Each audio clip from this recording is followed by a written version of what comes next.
தொடர் கனமழையால் காவிரி டெல்டா மாவட்டங்களில் பல ஆயிரம் ஏக்கரில் சம்பா நெற்பயிர்கள் நீரில் மூழ்கி அழுகியுள்ளதால் விவசாயிகள் வேதனை அடைந்துள்ளனர்.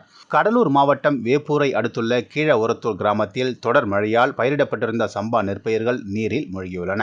நீர் வடிந்தாலும் பயிர்களில் நோய் தாக்குதல் ஏற்படும் என்பதால் மகசூல் பாதிக்கப்படும் சூழல் உள்ளது. எனவே அரசு இழப்பீடு வழங்க வேண்டும் என விவசாயிகள் வலியுறுத்தியுள்ளார்கள். நான் 2 ஏக்கர் நஞ்சை ஓட்டணுங்க. நான் நெல் விசிறணுங்க. நம்ம நஷ்டடி ஆகிடுச்சு.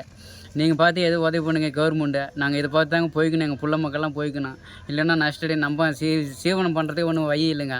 நீங்கள் பார்த்து கவர்மெண்ட் எதுவும் உதவி பண்ணுங்க. மயிலாடுதுறை மாவட்டத்தில் குளிச்சார், ராதாநல்லூர், கேசிங்கன் கிடங்கல் உள்ளிட்ட பல்வேறு கிராமங்களில் 8000 ஏக்கருக்கும் மேற்பட்ட விவசாய நிலங்களில் தண்ணீர் தேங்கி நெற்பயிர்கள் அழுகும் நிலை உருவாகியுள்ளது.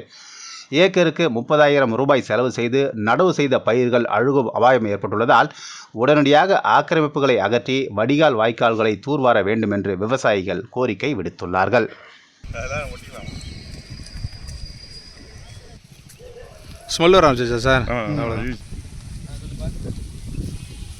நான் 2 ஏக்கர் நஞ்சை ஓட்டணுங்க. நான் நெல் விசிறணுங்க. நம்ம நஷ்டடி ஆகிடுச்சு. நீங்கள் பார்த்து எதுவும் உதவி பண்ணுங்க கவர்மெண்ட்டு. நாங்கள் இதை பார்த்து தாங்க போய்க்கணும், எங்கள் புள்ள மக்கள்லாம் போய்க்கணும்.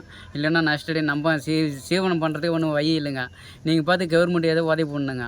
உங்கள் ராசியின் டிசம்பர் மாத பலன்களை மிக துல்லியமாக தெரிந்து கொள்ளலாம். மயிலாடுதுறை வளைகுடியில் வழங்குபவர் RK பானு.